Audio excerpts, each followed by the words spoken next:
ईश्वरी वसुभानुसुते देवी प्रणमामि हरिप्रिये वाञ्छाकल्पतरुभ्यश्च कृपा सिन्धुभ्य एव च पतितानां पावनेभ्यो वैष्णवेभ्यो नमो नमः। श्रीकृष्ण चैतन्य प्रभु नित्यानंद श्री अद्वैत गदाधर श्रीवासादि गौर भक्तवृंद। हरे कृष्णा कृष्णा कृष्णा हरे हरे, हरे राम राम राम हरे हरे।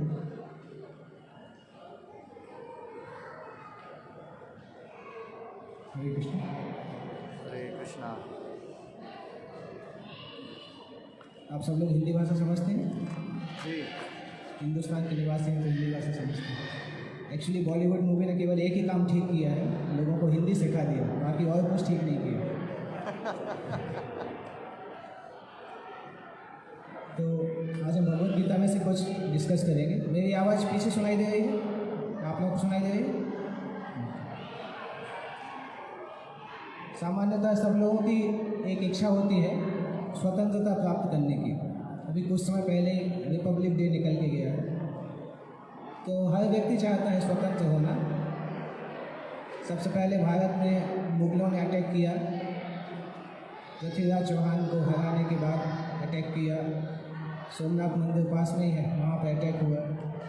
तो भारत के लोगों ने मुगलों को भारत से भगाने के लिए आंदोलन चलाया। मुगलों के जाने के बाद अंग्रेज आ गए, अंग्रेज़ों से स्वतंत्रता प्राप्त करने के लिए आंदोलन चलाया। उसके बाद कांग्रेस से स्वतंत्रता प्राप्त करने के लिए आंदोलन चलाया। कुछ समय बाद बीजेपी से स्वतंत्रता प्राप्त करने के लिए चलाएंगे। परंतु वास्तविकता में कभी भी अभी तक ऐसा कोई आंदोलन नहीं चला जिसमें कि हम इस शरीर की चेतना से स्वतंत्र होने का आंदोलन चलाएं। किसी ने नहीं चलाया आज तक। दुनिया में भी देखें तो मार्क्सवादी हैं, लेनिनवादी हैं, कम्युनिज्म है, कैपिटलिज्म है, डिक्टेटरशिप है, बहुत सारी चीज़ें हैं। परंतु किसी ने ये प्रयास नहीं किया कि वास्तविकता में हम जो शरीर रूपी जेल है उससे बाहर निकलने का प्रयास करें। भगवद गीता में बताया जाता है, क्योंकि लोगों को समझ में नहीं आता कि ये जेल कैसे है। लोगों को नॉर्मली लगता है ये तो खुशी की जगह है, जबकि ये शरीर जो है, जैसे जब आप जेल में जाते हैं तो एक कैदी को एक शर्ट पहनाई जाती है, वो चेक वाली शर्ट। ये शरीर जो है वो चेक वाली शर्ट है। तो जैसे कोई कैदी को अगर फर्स्ट क्लास जेल में रख दिया जाए तो खुश हो जाता है कि अभी यहाँ से निकलने की ज़रूरत नहीं, शांति से यहीं रहेंगे। बाहर तो खाने के लिए मेहनत करनी पड़ती है, यहाँ पर बैठे बैठाए खाने मिलते हैं। तो इसी तरीके से हम इस संसार की जेल में खुश हो गए अभी। भगवान अवतार लेके आते हैं, भगवद गीता भेजते हैं, भक्तों को भेजते हैं, तब भी हम बोलते हैं कि कब ज़रूरत नहीं है, हम जेल में खुश हैं। तो इसलिए श्री प्रभुपाद जी ने अमेरिका जाके इस आंदोलन की स्थापना की, जिससे कि जो भी स्वतंत्रता प्राप्त करना चाहने वाले लोग हैं वो वास्तविक स्वतंत्रता का मतलब समझ सकें। क्योंकि सोचने में तो सबको लगता है कि हम स्वतंत्र हैं, अभी भी हमें लगता है कि स्वतंत्र हैं। इस्कॉन में मैंने सुना है लोग जब आते हैं दर्शन करने के लिए तो बोलते हैं लाइन में आना, भगवान का दर्शन करना और लाइन से चले जाना। बीच में कोई भक्त रोके तो रुकना नहीं, पकड़ लेंगे, बहुत सारे नियम बताएंगे। कई लोग इस प्रकार से सोचते हैं, वो नियम बताएंगे कि ये मत खाओ, यहाँ मत जाओ, दुनिया भर के नियम बताएंगे, हमारा स्वतंत्रता खतरे में आ जाएगी। बहुत लोग इस प्रकार से सोचते हैं, स्वतंत्रता खतरे में आ जाएगी। इसलिए भगवान भगवद गीता में बताते हैं 14वें अध्याय में कि वास्तविकता में स्वतंत्र हम हैं नहीं, अभी हम अपने मन के नियंत्रण में हैं। कैसे? आप एक मिठाई की दुकान से बाहर निकलिए, बहुत अच्छे सजा के रखते हैं, गुलाब जामुन और ये सब, और जिसकी भी जेब में पैसा होता है तुरंत उसका दिमाग बोलता है कि अच्छा मिठाई खा लो, और हम मन की बात मान के भाग जाते हैं। पीवीआर के बगल से निकलते हैं, अच्छी मूवी का पोस्टर देखते हैं, अंदर घुस जाते हैं। तो अभी भी हम स्वतंत्र नहीं हैं, अभी हम मन के नियंत्रण में हैं। और शास्त्रों में मन को बंदर जैसा बोला गया है। जो मन की बात मानता है वो क्या बन जाता है? मंकी बन जाता है। मन की बात मानेगा तो मंकी बन जाएगा। एक और चीज़ बोलते हैं, मन मौजी माया का फौजी। जो मनमौजी होता है, अपने मन से सब काम करता है, वो माया का फौजी है, माया की तरफ से खेल खेल रहा है। इसलिए भगवान गीता में बताते हैं कि जब तक किसी व्यक्ति ने अपने मन को नियंत्रित नहीं किया तब तक उसने कुछ नहीं किया। भले ही उसने पूरी दुनिया जीत ली हो, कुछ भी जीत लिया हो, परंतु अगर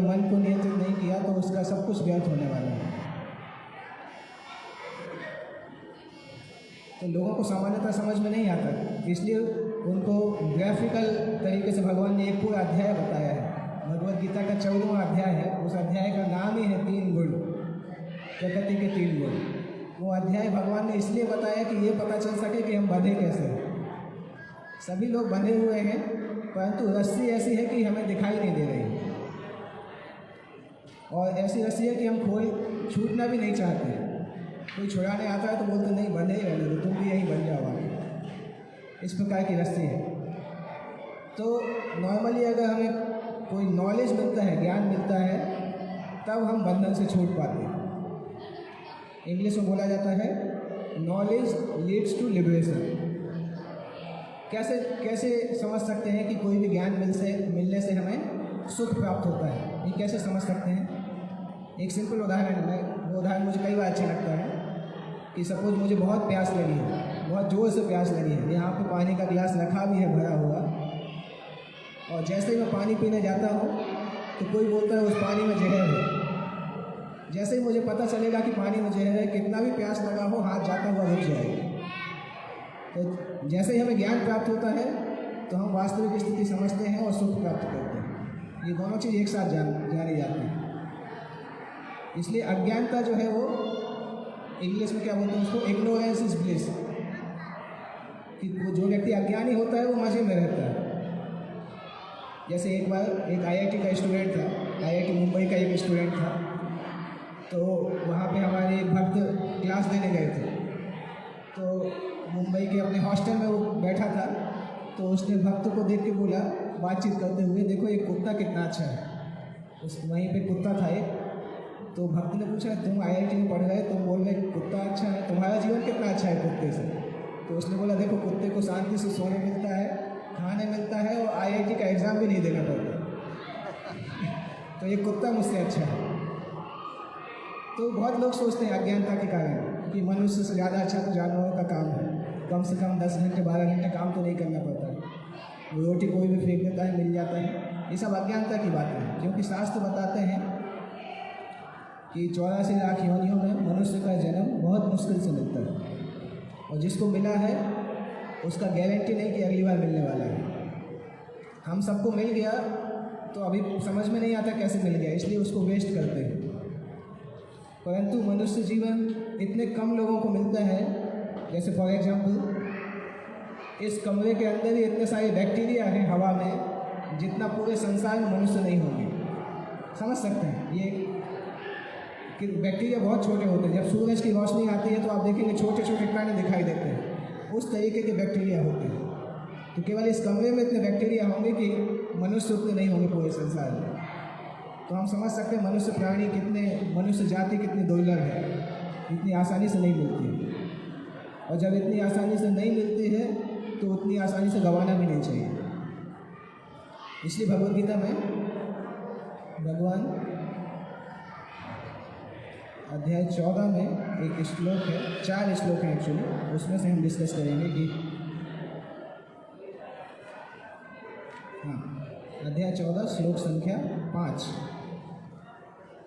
भगवान इसमें बता रहे हैं, इंट्रोडक्शन दे रहे हैं कि किस प्रकार से मनुष्य संसार में बंधा रहता है।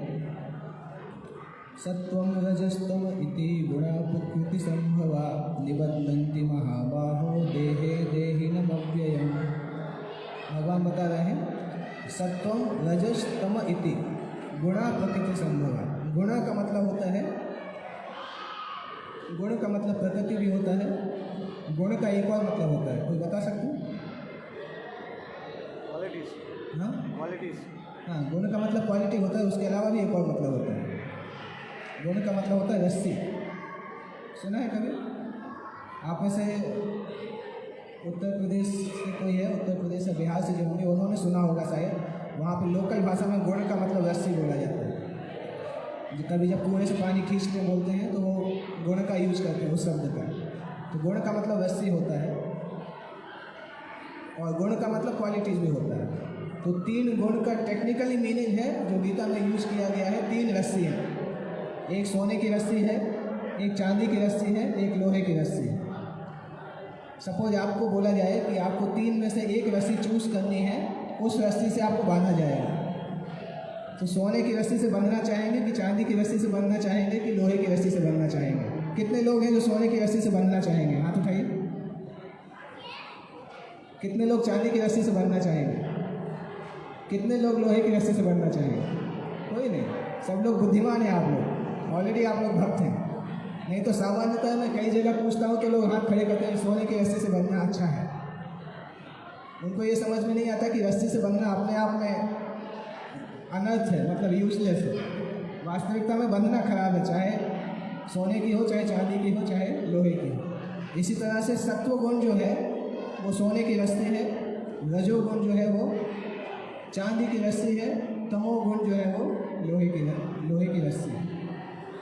तो इन तीनों से बाहर निकलना है, वो वास्तविकता में गीता का लक्ष्य है कि इन तीनों से बाहर निकलना है और तीनों से बाहर निकल के दिव्य अवस्था में पहुंचना है। और इसीलिए भगवान पूरे अध्याय में बताते हैं। 3 अध्याय हैं एक्चुअली, अध्याय 14, अध्याय 17, अध्याय 18। तीनों अध्यायों में 3 गुणों से संबंधित बहुत सारी वस्तुएं बताई गई हैं। दान 3 गुणों से संबंधित कैसे होता है, यज्ञ 3 गुणों से कैसे होता है, भोजन, दिन 24 घंटों का समय किस प्रकार से होता है। तो ये तीनों अध्याय बहुत ज़रूरी है और बहुत प्रैक्टिकल भी है लोगों को समझने के लिए। तो यहाँ पे हम केवल 3 बेसिक श्लोक सीखेंगे कि ये 3 गुण किस तरह से लोगों को प्रभाव डालते हैं और 3 गुणों से कैसे छूटा जाए। तो 3 श्लोकों में भगवान बताते हैं 3 गुणों का प्रभाव, और उसके बाद एक श्लोक में बताते हैं 3 गुणों से बाहर निकलने का।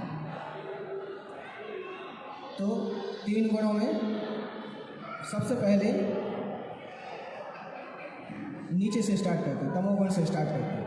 तमोगुण का क्या क्या प्रभाव है, तो जब हम ये डिस्कस कर रहे हैं तो हो सकता है इनमें से कुछ गुण हमें अपने अंदर दिखें, किसी को बताने की आवश्यकता नहीं है, परंतु समझ सकते हैं कि इन पे हमें काम करने की ज़रूरत है। क्योंकि जैसे हम डॉक्टर के पास जाते हैं तो एक्सरे एनालिसिस में सब दिख जाता है। इसी तरीके से भगवद गीता एक्सरे के जैसा है, उसको पढ़ेंगे तो लगेगा अरे ये तो मेरे अंदर भी था। लोगों को नॉर्मली लगता है कि बताएंगे नहीं दूसरे को, परंतु अपने लिए ज़रूरी है समझना कि हम कितने परसेंटेज 3 गुण में हैं, कितना तमोगुण हमारे अंदर है, कितना रजोगुण है, कितना सत्वगुण है। प्रभुपाद जी लिखते हैं गीता में तीसरे अध्याय में 40वें श्लोक में लिखते हैं कि शत्रु को मारने के पहले ये पता करना जरूरी है कि शत्रु कहाँ पे है और कितना शक्तिशाली है, तभी उसको मार पाएंगे। तो इसी तरह से अपना निरीक्षण जरूरी है जानने के लिए। अगर गुणों से बाहर निकलना है, रस्सी से छूटना है, तो ज़रूरी है कि ये पता चले कि कितना कितना बंधे हैं, क्या क्या इफेक्ट है, उसी आधार पर हम उसका इलाज कर सकते हैं। तो तमोगुण के 3 इफेक्ट होते हैं जो कि भगवान बताते हैं 8वें श्लोक में। तमस्त्वज्ञानजं विद्धि मोहनं सर्वदेहिनां प्रमादालस्य निद्राभिस्तन्निबध्नाति भारत। हे भारत, तम तु अज्ञानजं विद्धि। तमोगुण जो है ये अज्ञान से पैदा होता है। जैसे आप लोगों ने सुना होगा पंकज। पंकज शब्द का मतलब क्या होता है? कमल। कमल का नाम पंकज क्यों रखा गया? हाँ, कांटों में खिलता है। पंक का मतलब होता है कीचड़, और जा का मतलब होता है जन्म लेना। तो जो कीचड़ में खिलता है उसको जन्म बोलते हैं, पंक कमल बोलते हैं। और कमल का एक और नाम है जलज, जो जल में खिलता है, उसको कमल बोलते हैं। भगवान का एक नाम है अधोक्षज, नाम सभी ने सुना होगा। अध का मतलब होता है बियॉन्ड, मतलब उसके ऊपर। अक्ष का मतलब होता है आँख, कोई भी इंद्रिय को अक्ष बोला जाता है। और जा का मतलब जन्म लेना। तो आँखों से किसका जन्म होता है? जैसे पंख से जन्म होता है तो कमल बोला जाता है। आँख से किसका जन्म होता है? आँख से दृश्य का जन्म होता है, साइट। आँख बंद कर लीजिए, कुछ दिखता है तो आँख से दृश्य दिखाई देता है, और भगवान उस देखे जाने वाले दृश्य से परे है, इसलिए उनको अधोक्षज बोला जाता है, अध अक्षज। और सारी इंद्रियों को आँख बोला जाता है, सारी इंद्रियों में आँख सबसे इम्पोर्टेंट होता है, इसलिए अक्ष का मीनिंग कई बार अलग इंद्रियाँ भी होता है, वो हम यूज़ करते हैं परंतु हमें पता नहीं है। जैसे ये पानी ठंडा है कि नहीं, तो मैं क्या बोलूँगा, पी के देख लो, बोलूँगा कि नहीं? पी के देख लो, खा के देख लो, छू के देख लो। देख लो शब्द का मतलब क्या है? हम सभी इसको यूज करते हैं, परंतु इसका मतलब है कि आँखें जो है वो हर इंद्रियों के ऊपर डोमिनेट करती है। देख लो शब्द का मतलब किससे देखेंगे? छू के देख रहे हैं, मतलब जो छूने वाली इंद्रिय है वो भी आँख के द्वारा संचालित होती है, इसलिए हर इंद्रियों को अक्ष बोला जाता है। तो यहाँ पे लिखा है तमह तु अज्ञान जम वृद्धि। तमोगुण जो है वो अज्ञान से पैदा होता है। मोहनम सर्वदेहिना, और सभी देही, देह का मतलब होता है शरीर, देही का मतलब होता है आत्मा। तो संसार के सभी जीवों को बांध देता है। किस प्रकार से बांधता है? 3 प्रकार से बांधता है। एक तो होता है प्रमाद, प्रमाद मतलब पागलपन। दूसरा होता है आलस्य, आलस्य का मतलब, आलस हिंदी का शब्द है, आलस मतलब आलसी, और निद्रा मतलब सोना। तमोगुण के 3 लक्षण मेन होते हैं, निद्रा, आलस्य, प्रमाद, और तीनों कनेक्टेड भी हैं। जब कोई व्यक्ति ज़्यादा सोता है तो जब सो के उठता है तो उसका दिमाग डिस्टर्ब होता है। हमने देखा है सो के उठने के बाद कुछ समय तक हैंगओवर बना रहता है। कोई कुछ पूछता है सो के उठ के तो हम बोलते हैं अरे कुछ देर रुक जाओ, बाद में बात करें। तो जो ज़्यादा सोएगा उसका हैंगओवर ज़्यादा होगा, और हैंगओवर में वो पागल जैसा कार्य करता है। प्रभुपाद जी लिखते हैं जो 10 से 12 घंटे सोता है उसको मिनी कुंभकर्ण बोल सकते हैं, क्योंकि कुंभकर्ण साल में 6 महीने सोता था, और जो 24 घंटे में से 12 घंटे सोता है वो कुंभकर्ण के बराबर ही है। कम से कम कुंभकर्ण इतना एक्सपर्ट था कि 6 महीने बाद उठता था, उसके पास एक ही दिन रहता था केवल, क्योंकि एक दिन के बाद फिर सो जाता था। तो उसी एक दिन में वो खाता रहता था, और एक ब्राह्मण को बैठाता था, ब्राह्मण उसको वेद सिखाता था। तो 6 दिन सोता था, एक दिन खाता भी था, सुनता भी था, सीखता भी था, और फिर सो जाता था। और ऐसा कर कर के बहुत विद्वान बन गया था। इतना विद्वान बन गया था कि रावण भी उससे गाइडेंस लेता था कि कब क्या करना चाहिए। परंतु सामान्यतः तमोगुण के लोग ऐसे नहीं होते, वो कुछ सीख नहीं पाते।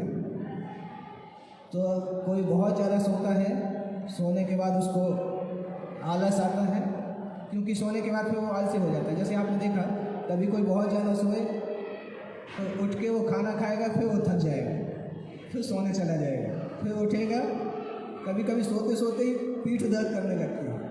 एक बार एक भक्त थे एक मंदिर में, मंदिर का नाम नहीं बताऊंगा, तो भक्त का क्या, वो कुछ ऐसे ही तमोगुण में जा रहे थे। तो एक दिन वो 7 दिन तक ऐसे ही बोलते रहे कि मैं तो बीमार हूँ, और सोते रहे बिस्तर में। तो 7 दिन के बाद मंदिर का अध्यक्ष आया, उसने बोला आपको बिस्तर ने पकड़ लिया है, उठ जाओ अभी बाहर। उनको समझ में आ गया कि ये बहाना बना रहा है, तो उन्होंने बोला खींच के बाहर निकाल लिया। फिर बोला कि जाओ नहा के आओ, अभी कल से सोने नहीं मिलेगा। और अगले दिन से भक्त सही हो गया, काम करने लगा। तो तमोगुण इस प्रकार से है कि व्यक्ति आलसी हो जाता है, ज़्यादा सोता है। कॉलेज हॉस्टल में इस प्रकार से नियम भी चलता है। जैसे तमोगुण का एक और लक्षण होता है, लोग ज़्यादा साफ सफाई नहीं रखते, स्नान भी नहीं करते। कॉलेज हॉस्टल्स में, इंजीनियरिंग कॉलेज में बता रहा हूँ, ऐसा नहीं कि इंजीनियरिंग कॉलेज में ज्वाइन मत करिएगा, ज्वाइन कर सकते हैं, परंतु हॉस्टल के अंदर की बात बता रहा हूँ मैं, क्योंकि हम लोग रहते थे। हमारे हॉस्टल में कॉम्पिटिशन होता था कौन कितने दिन तक नहीं नहाता है। हमारा एक क्लासमेट था, उसने 28 दिन तक नहीं नहाया था, उसका नाम रिकॉर्ड हो गया था। और ऐसे कई देश हैं एक्चुअली, जर्मनी में 15 दिन में एक बार लोग नहाते हैं। लोगों के घर में टॉयलेट नहीं रहता, 15 दिन में आधे दिन ऑफिस की छुट्टी मिलती है, उसको शावर डे बोला जाता है। सब लोग जाके नहाते हैं, फिर ऑफिस जाते हैं। लोगों को कपड़े धोना अच्छा नहीं लगता, इसलिए जीन्स का आविष्कार हुआ कि 1 महीने तक नहीं धोएंगे चलेगा।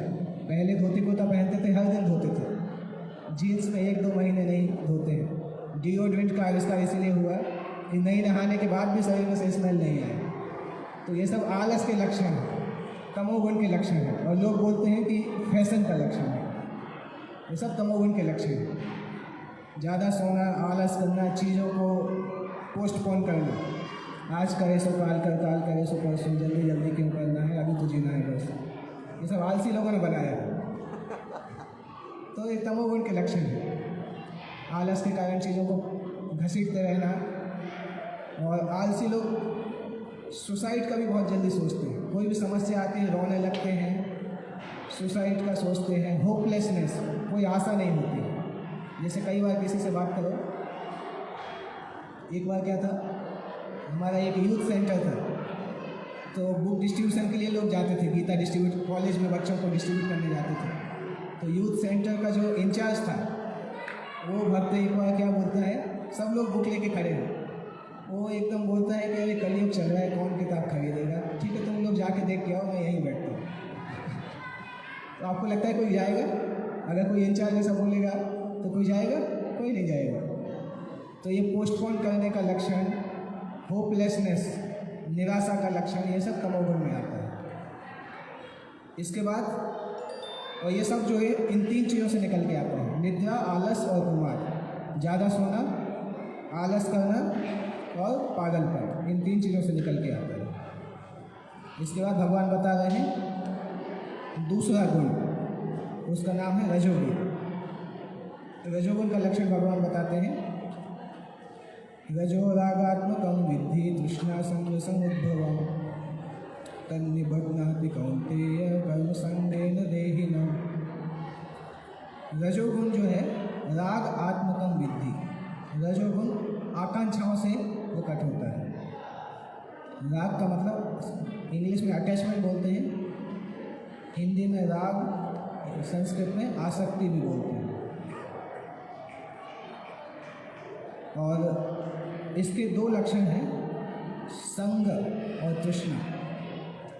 राग का मतलब यहाँ पर जो लिखा गया है, राग का मतलब लिखा है आकांक्षाएं, बहुत सारी इच्छाओं से होती है।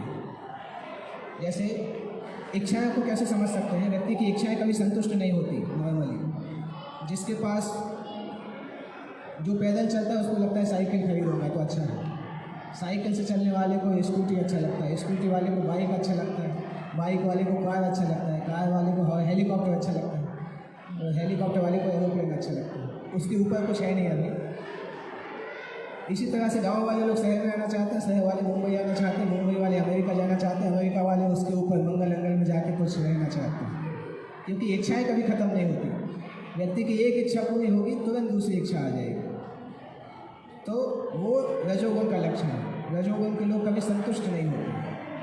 रजोगुण के लक्षण लोगों का एक सिम्टम है, कर लो दुनिया मुट्ठी में। कोई एडवर्टाइजमेंट भी है ना इस तरीके से, कर लो दुनिया मुट्ठी में। किसका है? पैशन बाइक का है शायद, उसको नाम से ही पता चलता है पैशन में है। पैशन मतलब रजोगुण। जबकि सबको पता है, जब छोटा बच्चा घर में आता है, जन्म होता है तो मुट्ठी बंद करके आता है, इसी विचार से आता है कि दुनिया को मुट्ठी में कर लूँगा, और जब मरता है तो मुट्ठी खुली रहती है। सभी जानते हैं, जन्म होते समय बच्चे की मुट्ठी बंद होती है, मरते समय मुट्ठी खुली रहती है। उसका यही लक्षण है कि जब भी आत्मा शरीर में आती है, संसार में आती है, यही सोच के आती है कि मैं ही संसार का राजा बनूँगा। माई वे विल बी द हाईवे, जहाँ मैं जाऊँगा लोग मेरे पीछे चलेंगे। मरते समय उसको समझ में आ जाता है कि संसार में कोई कुछ लेके नहीं जा सकता, संसार किसी की मुट्ठी में नहीं है। लोग अमेजिंग रहते हैं, ट्रेन में जाते हैं, विंडो की सीट के लिए लड़ाई करते हैं, एक दूसरे को थप्पड़ मारते हैं, फिर स्टेशन आता है, दोनों उतर के चले जाते हैं और सीट वहीं पे रह जाती है। ऐसे ही दोनों भाई उसी ज़मीन के लिए लड़ाई करते हैं, लड़ाई करने में मर जाते हैं, फिर वो ज़मीन दूसरे के नाम पे चली जाती है, वो दोनों लड़ाई करते हैं, फिर मर जाते हैं, फिर तीसरे के नाम चली जाती है, क्योंकि वो ज़मीन किसी की है ही नहीं, भगवान की ज़मीन है। हमारे लिए जब तक मिली है तो केयर टेकर के जैसे मिली है, जब तक है तब तक करेंगे, उसके बाद फिर नाम, अगर कुछ बड़ा काम नहीं किया तो नाम भी मिट जाते हैं। आजकल तो बेटे और पोते भी नाम भूल जाते हैं। पोते से पूछो बेटा दादा का नाम क्या था, बोलेगा पता नहीं, तो सुना ही नहीं क्या नाम था। तो इसलिए रजोगुण के लोगों के अंदर बहुत इच्छाएं होती हैं, इंद्रियों को भोग करने की इच्छाएं होती हैं और लगातार उसके पीछे भागते रहते हैं। ज़्यादातर आजकल पूरा संसार रजोगुण में है। देख भी सकते हैं आप, रेलवे स्टेशन पे, बस स्टैंड पे लोगों को रोक के अगर बोलो कि सुनो तो बोलते नहीं, कहाँ टाइम नहीं है। ये लक्षण रजोगुण का है। हर आदमी भाग रहा है, उसको पता नहीं क्यों भाग रहा है। उससे पूछो क्यों भाग रहे, बोलते वो आगे वाला भाग रहा है इसलिए मैं भाग रहा हूँ, पता नहीं है। तो ये रजोगुण का लक्षण है। और स्पेसिफिक 2 लक्षण दिए गए यहाँ पे। एक लक्षण बताया गया है संग और दूसरा बताया गया है तृष्णा। संग का मतलब होता है ऐसी वस्तु जो हमारे पास है उससे आसक्त हो जाना, और तृष्णा का मतलब होता है जो हमारे पास नहीं है उसके पीछे भागना। ये 2 रजोगुण के लक्षण हैं, जो हमारे पास है उससे आसक्त हो जाना और जो नहीं है उसके पीछे भागना। आसक्ति क्या कहलाती है? आसक्ति का भी लोगों को कई बार समझ में नहीं आता है। आसक्ति कैसे समझ सकते हैं? सपोज किसी व्यक्ति के पास कितने 100 करोड़ रुपए की प्रॉपर्टी है, 1000 करोड़ का प्रॉपर्टी है, उसके बैंक अकाउंट में इतना पैसा डला है 1000 करोड़। बहुत सारे जीरो होंगे शायद, 1000 करोड़ में कितने जीरो होंगे? हो सकता है 12-15 जीरो होंगे। सपोज वो अपने ऑनलाइन बैंक अकाउंट को खोल के बैठा है और उसके देखते देखते उसकी ज़ीरो कम होने लगे, तो जब तक उसके 7-8 जीरो कम होंगे तब तक उसको हार्ट अटैक आ जाएगा। इसको आसक्ति बोला जाता है। उसके शरीर को कुछ नहीं हुआ, केवल उसकी आंखों ने कुछ देखा, जीरो कम होते हुए उतने में उसको हार्ट अटैक आ गया। इसको आसक्ति बोला जाता है। जो चीज़ हमारे पास है उससे हम इतना ज़्यादा आइडेंटिफाई कर लेते हैं कि उसके बिना हम जीना नहीं चाहते, उसके बिना हम कल्पना नहीं कर सकते कि हम कैसे जिएंगे। उसको आसक्ति बोला जाता है। भगवान बोलते हैं ऐसी आसक्ति केवल मेरे लिए होनी चाहिए। भगवान बोलते हैं मदगत प्राण बोधयन्ति परस्पर। मदगत प्राण का यही मतलब होता है, जैसे अन्नगत प्राण का मतलब होता है कि अन्न के बिना प्राण नहीं रह सकता, उसको अन्नगत प्राण बोला जाता है। तो कृष्णगत प्राण का मतलब होगा कि जब कृष्ण के बिना हम जीवित रहना नहीं चाहते, जबकि कृष्ण के बिना तो हम खुश रहते हैं। 24 घंटे में से 2 घंटे माला करते हैं, वही हमें कठिन लगता है, सो के माला निपटाते हैं, और माला के समय भी कृष्ण को नहीं सोच पाते हैं। उस समय भी कैसे माला ख़त्म करना है वही याद आता है। कई बार यही याद होता है कि पहला श्री कृष्ण चैतन्य ने बोला था और लास्ट में बोला था, वही केवल याद आता है कि माला ख़त्म हो गया, बीच में क्या हुआ पता नहीं। तो जब हम साधना के समय कृष्ण को याद नहीं कर पाते तो बाकी 24 घंटे में कैसे करेंगे? तो हमें समझना चाहिए कि हम संसार से इतने आसक्त हैं कि कृष्णगत प्राण होने की बजाय हम संसार की चीज़ों में अपना प्राण लगा के बैठे और वो बाधा पहुँचा रहे हैं। जैसे भागवतम क्लास सुनने आते हैं, मान लो गीता क्लास सुनने आते हैं, और घर में अगर कुछ तिजोरी में ज़्यादा पैसा रख के आए हैं तो क्लास में जो बोलते हैं वो कान के अंदर नहीं जाता। कान में यही चलता है कि वो पैसा रखा है, कोई चोर नहीं आ जाए, ताला तोड़ के ले नहीं जाए। होता है, सबके साथ होता है, ये तो प्रैक्टिकल चीज़ है। तो ये आसक्ति कहलाता है, भौतिक संसार का आसक्ति। इसके अलावा दूसरा जो है तृष्णा, जो हमारे पास नहीं है उसके लिए आसक्त होना। उसका एग्जाम्पल, जैसे राजकोट में कोई कार का शोरूम है, वहाँ से हमने i10 कार खरीद के बाहर आके चौराहे पे खड़े होते हैं, तो एक बिल बोर्ड लगा है बगल में, उसमें लिखा है आ रहा है i10++ 1 हफ्ते बाद। तो i10 खरीदने की जो खुश है वो खुश दुख में बदल जाएगा कि 1 हफ्ते रुक जाते तो नया मॉडल मिल जाता। इसको तृष्णा बोला जाता है। जो हमारे पास नहीं है उसके पीछे भागते रहना। इसलिए आप देखेंगे लोग हर साल नया मोबाइल लेते हैं, 2 साल बाद नया मोबाइल लेते हैं, कार बेच के नया कार लेते हैं, हमेशा घर का कंस्ट्रक्शन कराते हैं, क्योंकि एक मॉडल पुराना लगता है नया बनाते हैं, इसी तृष्णा के कारण। क्योंकि रजोगुण हमारे अंदर ऐसी इच्छा पैदा करता है कि हम संतुष्ट होना नहीं चाहते। जब श्रीमद् भागवत में जब भगवान वामन देव बलि महाराज के पास गए थे और जाके उन्होंने केवल तीन पग जमीन मांगी थी, तो बलि महाराज हंसने लगे थे। उनसे बोला कि ब्राह्मण, शायद आपकी उम्र कम होने के कारण आपके अंदर मैच्योरिटी नहीं है, आप दुनिया के राजा के पास आए और 3 पग जमीन मांग रहे हो। कम से कम एक प्लेनेट मांग लिया होता, एक ग्रह मांग लेते तो दे देता। आपके लिए तो ठीक है, पर मेरी इज्जत की तौहीन है कि मैं पूरे ब्रह्मांड का राजा हूँ, आपको 3 पग जमीन दूंगा तो मुझे बोला जाएगा कि आपके अंदर दिमाग नहीं था क्या? वो तो छोटा बच्चा था, आपके अंदर तो दिमाग होना चाहिए था। इस तरह से बलि महाराज बोलते हैं भगवान वामन देव से कि कम से कम मेरी इज्जत के हिसाब से तो कुछ मांगो। तो बलि वामन देव क्या उत्तर देते हैं कि अगर जितनी चीज़ की मुझे ज़रूरत है उससे अगर मैं संतुष्ट नहीं हूँ तो आप मुझे पूरी दुनिया दे देंगे तब भी मैं संतुष्ट नहीं रहूँगा। तो ये समझना चाहिए कि हमें कितनी चीज़ की आवश्यकता है और उसमें संतुष्ट रहना चाहिए। क्योंकि अगर कोई व्यक्ति लोभी है तो उसको कुछ भी दे तो संतुष्ट नहीं होने वाला है। अभी हम वही देख रहे हैं संसार में कि कुछ लोगों के पास बहुत सारी संपत्ति है, बाकी बहुत सारे लोग के पास कुछ भी नहीं है। क्योंकि संसार में भगवान ने सब कुछ रखा है। ये संसार अपने आप में अपूर्ण नहीं है। ईशावास्यम इदं सर्वम यत् किंचित् जगत्याम जगत् तेन त्यक्तेन भुंजिता मा गृधा कश्चित् सिद्धम्। इस संसार में ईशावास्यम मतलब भगवान के द्वारा नियंत्रित है और हर व्यक्ति का अपना अपना कोटा है। अगर हर व्यक्ति अपने कोटे से लेगा तो किसी को समस्या नहीं होगी। प्रॉब्लम तब आती है जब हम 100 लोगों का कोटा अपने पास रखना चाहते हैं। प्रभुपाद जी बोलते भी थे, प्रभुपाद जी एक पुस्तक में उदाहरण देते हैं महारानी कुंती की शिक्षाओं में, कि अगर आप एक रोड पे सड़क पे आप एक चावल का बोरा रख दीजिए तो गाय आएगी, उसको खा के चली जाएगी, जितना खाना है खा के चली जाएगी। चिड़िया भी आएगी, खा के चली जाएगी। केवल एक ही प्राणी है, वो आएगा तो बोरा उठा के ले जाएगा। कौन है? मनुष्य। क्योंकि मनुष्य को लगता है कि आज का तो हो गया, कल का देखेंगे, अभी तो पता नहीं को मिलेगा कि नहीं मिलेगा। इसीलिए केवल मानव समाज में ये समस्या है। पशु समाज में भोजन की समस्या नहीं है, खूब खाते हैं। हाथी एक बार में 50 किलो खाता है, परंतु जिंदगी में भूखा नहीं रहता। जंगल में इतना सारा है उसके लिए। तो मनुष्य समाज में इस प्रकार से बात है कि मान लो कोई नए बच्चे का जन्म हुआ और वो नेचुरली जब बच्चा है, छोटा बच्चा है, तो माँ उसको दूध पिलाएगी। ये तो माँ का धर्म है। अगर बच्चा पूछे माँ से कि माँ आज तो सुबह तो दूध दे दिया, शाम को मिलेगा कि नहीं मिलेगा? शाम को पिलाएगी, फिर बोलेगा अभी चेक पर लिख के देना कि 1 हफ्ते तक दूध मिलेगा कि नहीं मिलेगा। तो कौन बच्चा पागल कहलाएगा? क्योंकि जिस माँ और पिता ने बच्चे को जन्म दिया है वो उसको भोजन तो देंगे ही। तो अगर भगवान ने हमें इस संसार में भेजा है तो भगवान हमें वस्तुएं प्रदान करेंगे। यमराज इस प्रकार से बोलते हैं, सरक्षिता रक्षितो यो ही गर्भ। जिसने माँ के गर्भ में मेरी रक्षा की थी वो बाहर क्यों नहीं करेगा? जब हम कुछ जानते ही नहीं थे, माँ के गर्भ में हमारे पास बोलने की भी क्षमता नहीं थी, तब भी भगवान ने खाने के लिए दिया था। 9 महीने तक भूखे नहीं रहे थे। तो बाहर निकलने के बाद क्यों भगवान नहीं देंगे? पर मानव समाज में इस प्रकार से नहीं सोचते हैं। सोचते हैं सब कुछ हमें ही करना है, नहीं तो मिलेगा नहीं। तो ये रजोगुण का लक्षण है।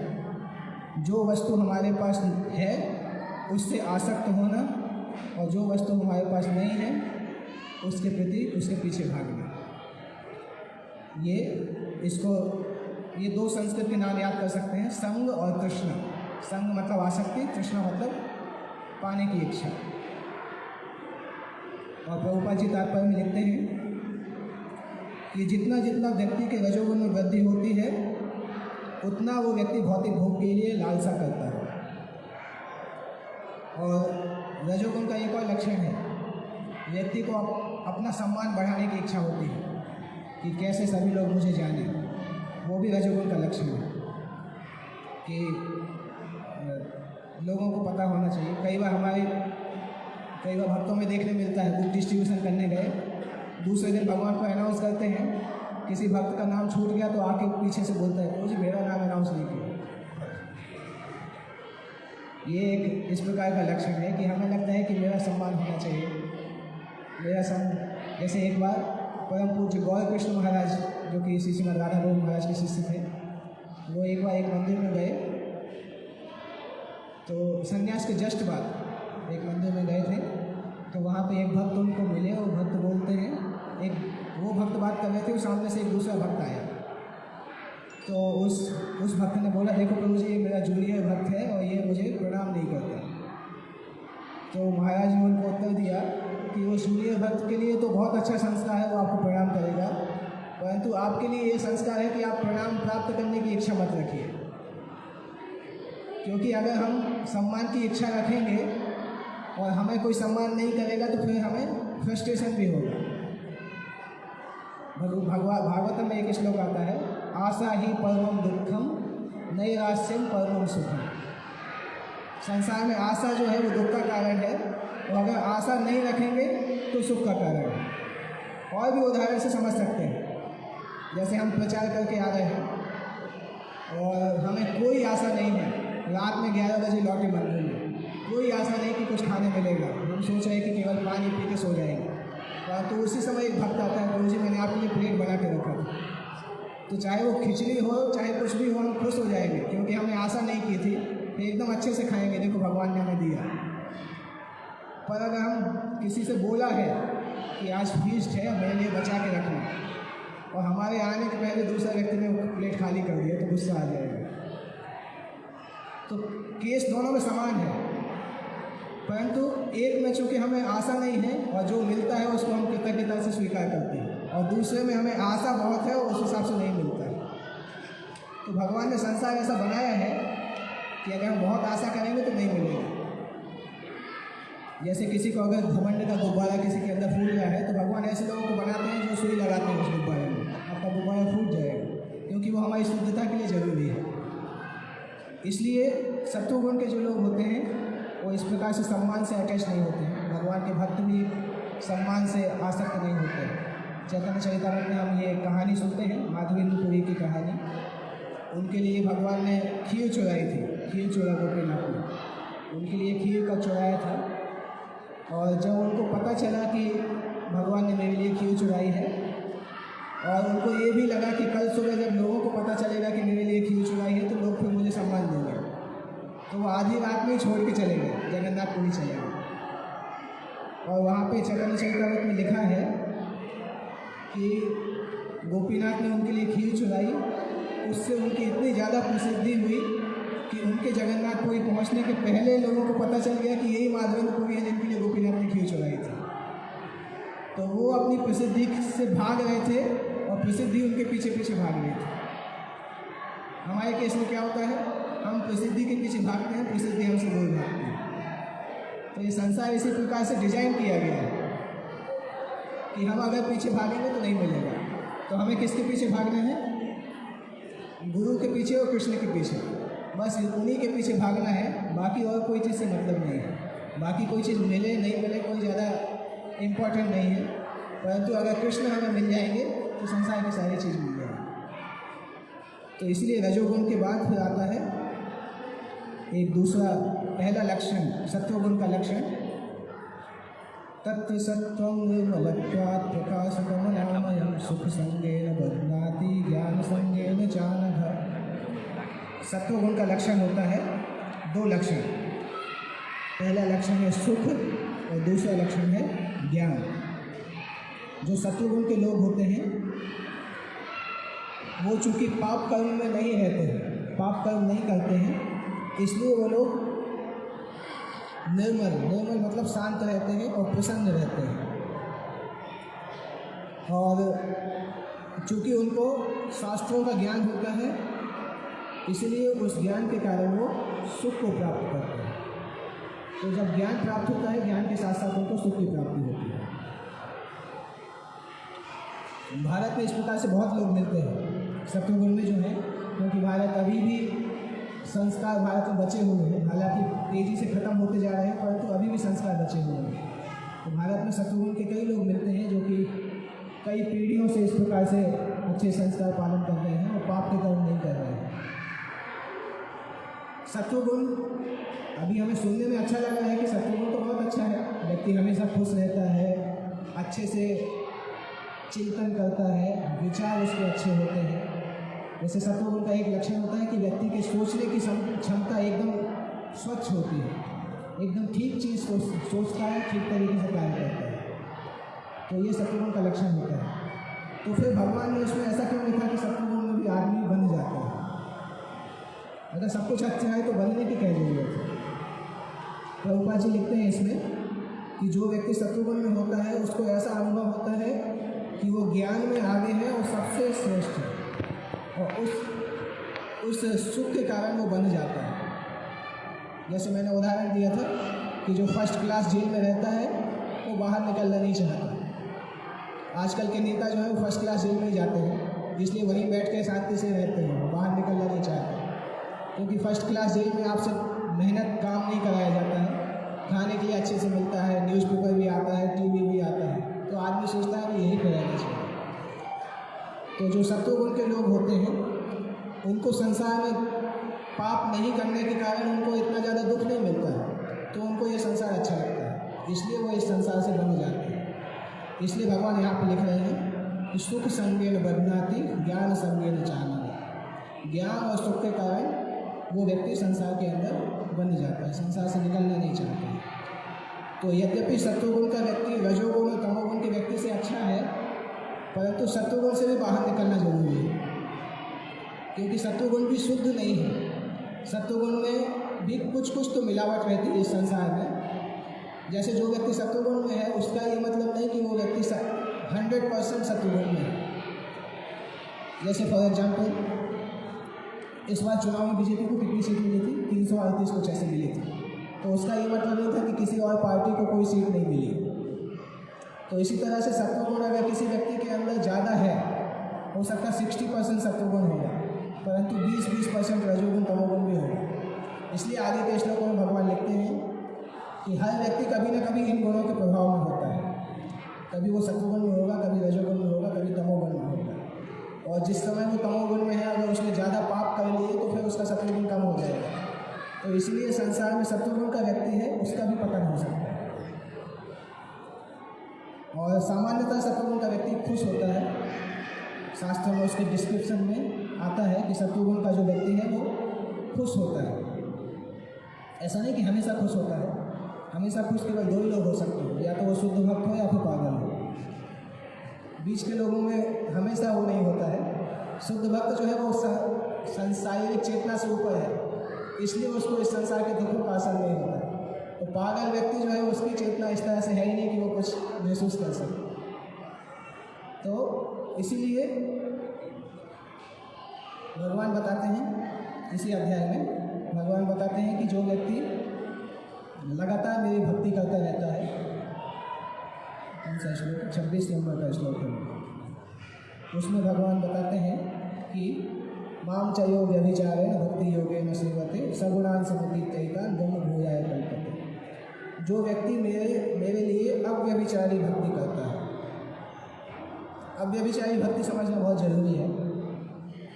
व्यभिचारी शब्द का मतलब है, व्यभिचारी ऐसे व्यक्ति को बोलते हैं जिसका आचरण अच्छा नहीं है, या ऐसे पुरुष या स्त्री को बोलते हैं जिसके एक से ज़्यादा पुरुष या स्त्री से संबंध है, उसको व्यभिचारी बोला जाता है। तो अव्यभिचारी जब भगवान बोल रहे हैं, अव्यभिचारी मतलब ऐसा व्यक्ति जो हमें केवल कृष्ण का शरण लेता है, कृष्ण के अलावा और किसी का शरण नहीं लेता है।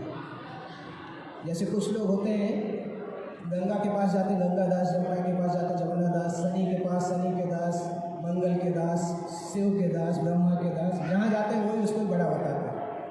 तो शुद्ध भक्त ऐसे नहीं कहलाते हैं, वो हर परिस्थिति में भगवान कृष्ण का आश्रय लेते हैं, उसी को शुद्ध भक्ति बोला जाता है। जैसे आजकल के जो सामान्यतः भागवत कथाकार होते हैं, उनको आप कोई भी ग्रंथ दे दो उसी में क्लास दे देंगे। देवी भागवत में बोलेंगे कि देवी जी सबसे ऊपर है, शिव पुराण में बोलेंगे शिव जी सबसे ऊपर है, भागवत करने आएंगे तो बोलेंगे कृष्ण सबसे ऊपर है।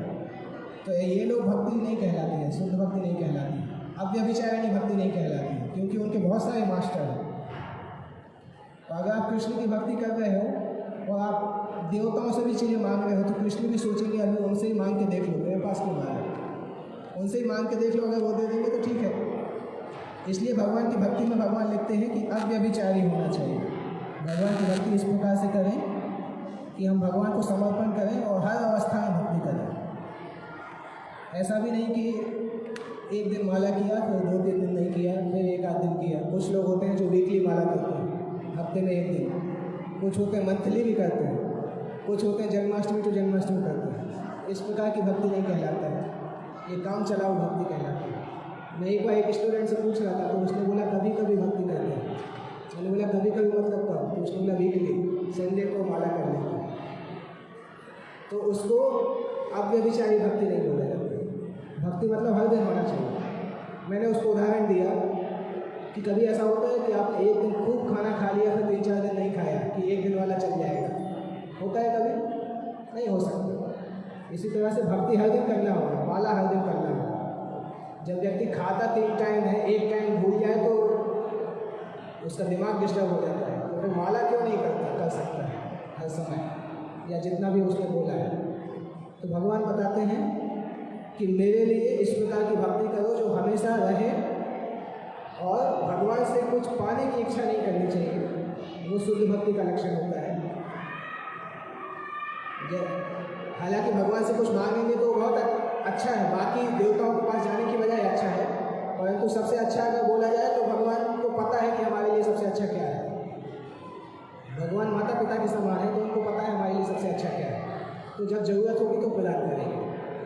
अगर कोई इस प्रकार से भगवान की सेवा करता है, भक्ति करता है, तो भगवान बताते हैं कि ऐसा व्यक्ति इन तीनों गुणों को पार कर जाता है और आत्मा के स्तर पे भगवान की सेवा करना प्रारंभ करता है। तो हम सभी, आप सभी स्वतंत्र होना चाहते हैं? हम सभी, मैं भी चाहता हूँ, हम सभी स्वतंत्र होना चाहते हैं। कितने लोग स्वतंत्र होना चाहते हैं? हाथ उठाइए। माता जी लोग स्वतंत्र होना नहीं चाहते?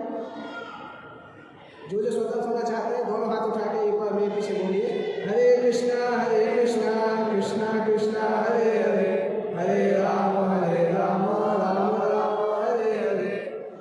अगर इस प्रकार से भगवान का नाम करते रहेंगे, भगवद गीता को पढ़ेंगे और भगवद गीता में भगवान ने जो बोला उसके आधार पर जीवन जीने का प्रयास करेंगे, तो जो हम यहाँ पे देख रहे हैं कि व्यक्ति पूरी तरह से शुद्ध हो जाता है, वो जीवन हमारे समय में भी आएगा।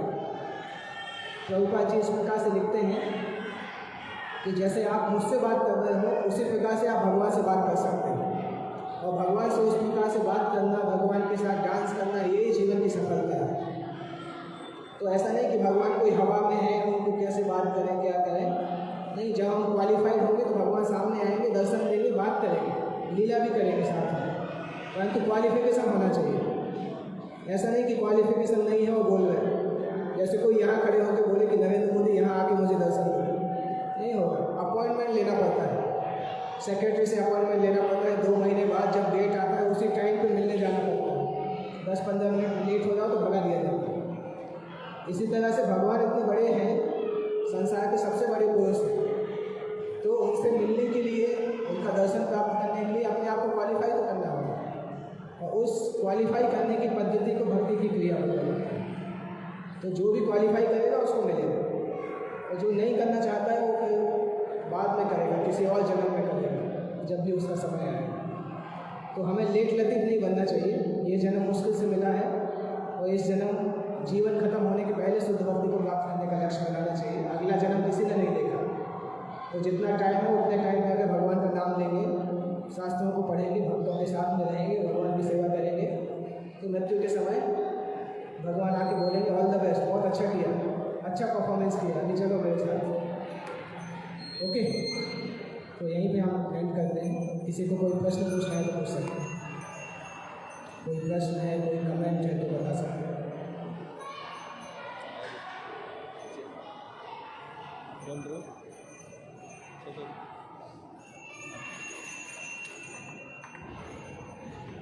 कोई प्रश्न नहीं है? अगर प्रश्न नहीं है मतलब सब समझ में आ गया, या कुछ भी समझ में नहीं आया? कितने लोग हैं जिनको सब समझ में आ गया? कोई नहीं, मतलब कुछ भी समझ में नहीं आया।